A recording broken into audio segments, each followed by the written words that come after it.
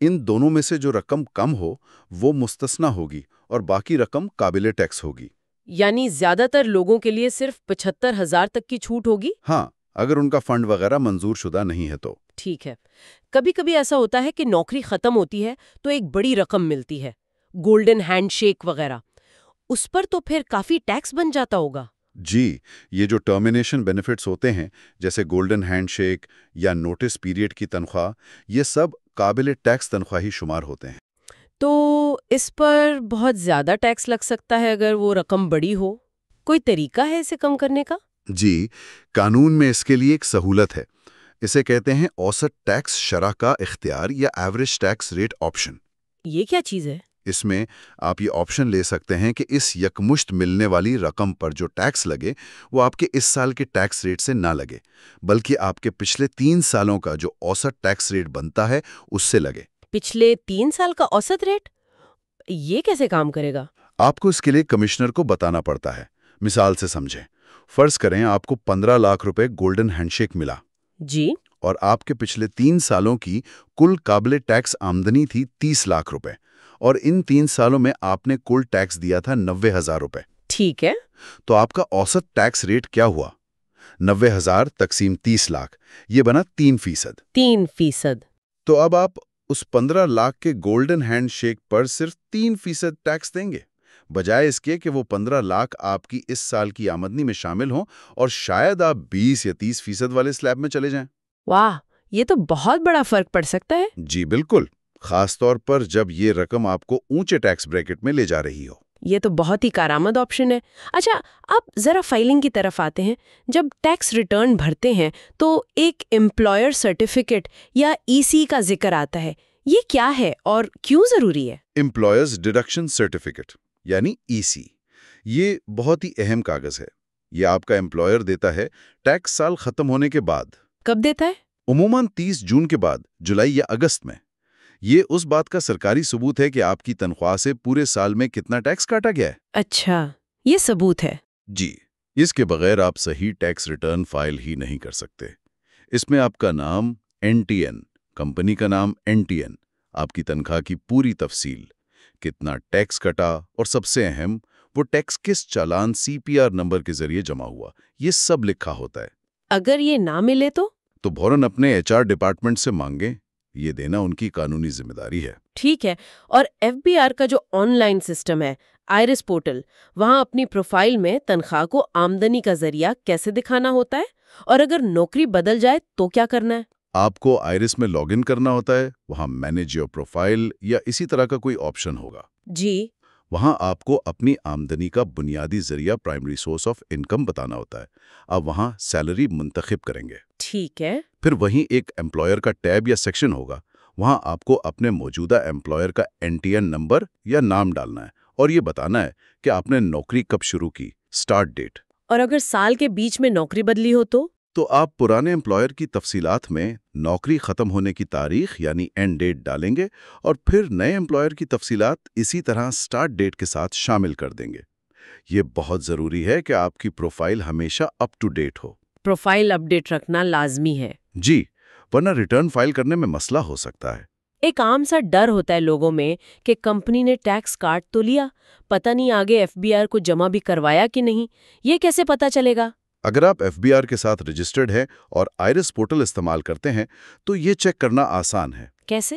آپ آئرس میں log in ہوں، وہاں اوپر ٹیبز میں ایک MIS یعنی مینجمنٹ انفارمیشن سسٹم کا ٹیب ہوگا، اس پر کلک کریں۔ ٹھیک ہے، MIS۔ اس کے اندر آپ کو پیمنٹ ڈیٹیلز یا ٹیکس پیمنٹ انفارمیشن جیسا کوئی لنک ملے گا۔ وہاں آپ اپنے NTN پر جتنی بھی ٹیکس کی ادائیگیاں ہوئی ہیں وہ سب دیکھ سکتے ہیں۔ جو آپ کے امپلائر نے آپ کے نام پر جمع کروائی ہوں گی وہ بھی وہاں نظر آنی چاہیے۔ اچھا، تو وہاں سے تصدیق ہو سکتی ہے؟ جی، اور اگر آپ رجسٹرڈ نہیں ہیں تو پھر آپ کو اپنے امپلائر سے وہی EC یعنی ٹیکس ڈیڈکشن سرٹیفکیٹ مانگنا چاہیے۔ اس پہ CPR نمبر ہوتا ہے جس سے ٹریک ہو سکتا ہے۔ ویسے قانوناً امپلائر پر لازم ہے کہ تنخواہ سے ٹیکس کاٹنے کے 15 دن کے اندر اندر وہ حکومتی خزانے میں جمع کروائے۔ 15 دن کے اندر؟ ٹھیک ہے۔ آج کل ایک اور چیز کافی سننے میں آتی ہے، ایڈوانس ٹیکس ایڈجسٹمنٹ۔ یہ کیا ہے اور اسے امپلائر کے ذریعے کیسے استعمال کیا جا سکتا ہے؟ ایڈوانس ٹیکس وہ ٹیکس ہوتا ہے جو آپ سے سال کے دوران مختلف ٹرانزیکشنز پر کاٹ لیا جاتا ہے، آپ کی تنخواہ کے علاوہ۔ جیسے آپ گاڑی کا سالانہ ٹوکن ٹیکس جمع کرواتے ہیں یا کوئی پراپرٹی خریدتے یا بیچتے ہیں تو اس پر ٹیکس کٹتا ہے۔ فون اور انٹرنیٹ کے بلوں پر بھی ٹیکس ہوتا ہے۔ ہاں، ہوتا ہے۔ یا اگر آپ نے اپنے کریڈٹ یا ڈیبٹ کارڈ سے بیرون ملک کوئی ادائیگی کی ہے، جیسے فیس بک کو یا کسی آن لائن سٹور کو، اس پر بھی ٹیکس کٹتا ہے۔ تو یہ جو سارا ٹیکس کٹ رہا ہے سال بھر، اس کا کیا کریں؟ آپ اس پہلے سے ادا شدہ ٹیکس کو جو ایڈجسٹ ہو سکتا ہے، اپنی ماہانہ تنخواہ سے کٹنے والے انکم ٹیکس کے ساتھ ایڈجسٹ کروا سکتے ہیں۔ اچھا، کیسے؟ آپ کو ان تمام ادائیگیوں کے ثبوت اکٹھے کرنے ہیں، رسیدیں، چالان، بینک سٹیٹمنٹ جہاں سے ٹیکس کٹا ہے، یا آئرس پورٹل سے آپ ان ادائیگیوں کا CPR پرنٹ آؤٹ بھی نکال سکتے ہیں۔ ٹھیک ہے، ثبوت جمع کر لیے، پھر آپ کو یہ ثبوت ایک فارم ہوتا ہے IT فارم 3، اس کے ساتھ لگا کر اپنے امپلائر کے HR یا اکاؤنٹس ڈپارٹمنٹ میں جمع کروانے ہوتے ہیں۔ امپلائر کو دینے ہیں؟ جی، امپلائر آپ کے دیے گئے ثبوتوں کی تصدیق کرے گا اور پھر وہ آپ کی ماہانہ تنخواہ سے جو انکم ٹیکس کاٹ رہا تھا اسے کم کر دے گا۔ اچھا، تو مطلب اگر میں نے سال میں مختلف جگہوں پر 10,000 کا ایڈوانس ٹیکس دیا ہے تو میرا امپلائر میری تنخواہ سے 10,000 کم ٹیکس کاٹے گا؟ بالکل، وہ اس 10,000 کو آنے والے مہینوں کی ٹیکس کٹوتی میں ایڈجسٹ کر دے گا۔ اس کا فائدہ یہ ہے کہ آپ کو ٹیکس کریڈٹ کا فائدہ فوراً ملنا شروع ہو جاتا ہے۔ آپ کو سال کے آخر میں ری فنڈ کلیم کرنے کا انتظار نہیں کرنا پڑتا۔ یہ تو واقعی بہت زبردست سہولت ہے۔ اس سے تو کیش فلو بہتر ہو سکتا ہے۔ جی بالکل، بہت سے لوگ اس سے فائدہ نہیں اٹھاتے۔ اچھا، اب ان لوگوں کی بات کرتے ہیں جن کی آمدنی بہت ہی زیادہ ہے۔ کیا ان پر یہ جو نارمل ٹیکس سلیبز ہیں، ان کے علاوہ بھی کوئی ٹیکس لگتا ہے؟ میں نے سپر ٹیکس اور انکم ٹیکس سرچارج کے بارے میں سنا ہے، یہ کیا ہے؟ جی ہاں، جن کی آمدنی ایک خاص حد سے زیادہ ہے ان کے لیے 2 اضافی ٹیکس ہیں۔ 2؟ کون کون سے؟ ایک ہے سپر ٹیکس، یہ ان افراد، ایسوسی ایشن آف پرسنز، AOPs اور کمپنیوں پر لگتا ہے جن کی سالانہ آمدنی 15 کروڑ روپے سے زیادہ ہو۔ 15 کروڑ؟ یہ تو بہت زیادہ آمدنی ہے۔ جی، اور اس کی شرح بھی آمدنی کے ساتھ ساتھ بڑھتی ہے۔ 2025-26 کے لیے یہ 1% سے شروع ہوتی ہے اور 50 کروڑ سے زیادہ آمدنی پر 10% تک جاتی ہے۔ اچھا، اور دوسرا ٹیکس؟ دوسرا ہے انکم ٹیکس سرچارج۔ یہ پچھلے سال سے آیا ہے۔ یہ ان افراد بشمول تنخواہ دار اور AOPs پر لگتا ہے جن کی سالانہ آمدنی 1 کروڑ روپے سے زیادہ ہے۔ یعنی یہ کم آمدنی پر لگ جاتا ہے، 1 کروڑ پر ہی؟ جی، سپر ٹیکس کے مقابلے میں کم حد ہے اور اس کی شرح فلیٹ 10% ہے۔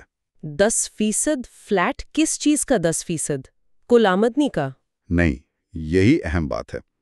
یہ 10% سرچارج کل آمدنی پر نہیں لگتا، بلکہ آپ کا جو نارمل انکم ٹیکس بنتا ہے نا، سلیبز کے حساب سے، اس ٹیکس کی رقم پر لگتا ہے، سپر ٹیکس کو نکال کر۔ اچھا، ٹیکس پر ٹیکس۔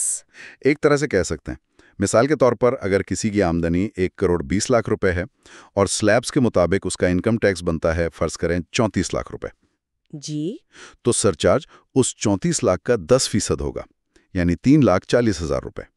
تو اس شخص کو کل ٹیکس دینا ہوگا 34 لاکھ جمع 3,40,000، یعنی 37,40,000 روپے۔ سمجھ گئی۔ تو سپر ٹیکس بہت زیادہ آمدنی 15 کروڑ پلس پر ہے اور آمدنی پر لگتا ہے، جبکہ سرچارج کم حد 1 کروڑ پلس سے شروع ہوتا ہے اور اصل ٹیکس کی رقم پر لگتا ہے۔ بالکل صحیح، یہ فرق ہے۔ ٹھیک ہے، آخر میں ایک سوال سرکاری افسران کے بارے میں۔ سنا ہے ان کے لیے اپنے اثاثے ڈکلیئر کرنا لازمی ہے، یہ کیوں ہے اور اس میں کیا بتانا ہوتا ہے؟ جی، یہ ایسٹ ڈکلریشن تمام سرکاری افسران کے لیے ہر سال لازمی ہے۔ ہر مالی سال یعنی 30 جون کے بعد انہیں یہ جمع کروانا ہوتا ہے۔ اس کا مقصد کیا ہے؟ اس کا بنیادی مقصد سرکاری افسران میں مالی شفافیت اور احتساب کو فروغ دینا ہے۔ اچھا، اس میں کیا کیا بتانا پڑتا ہے؟ اس فارم میں کافی تفصیلی معلومات دینی ہوتی ہیں۔ ذاتی تفصیلات تو ہیں ہی، ساتھ میں آمدنی اور اخراجات کا پورا حساب دینا ہوتا ہے۔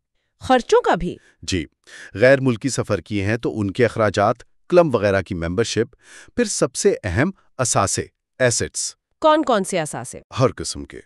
غیر منقولہ جائیداد یعنی زمین، مکان، پلاٹ وغیرہ۔ منقولہ اثاثے جیسے کیش، گاڑیاں، زیورات،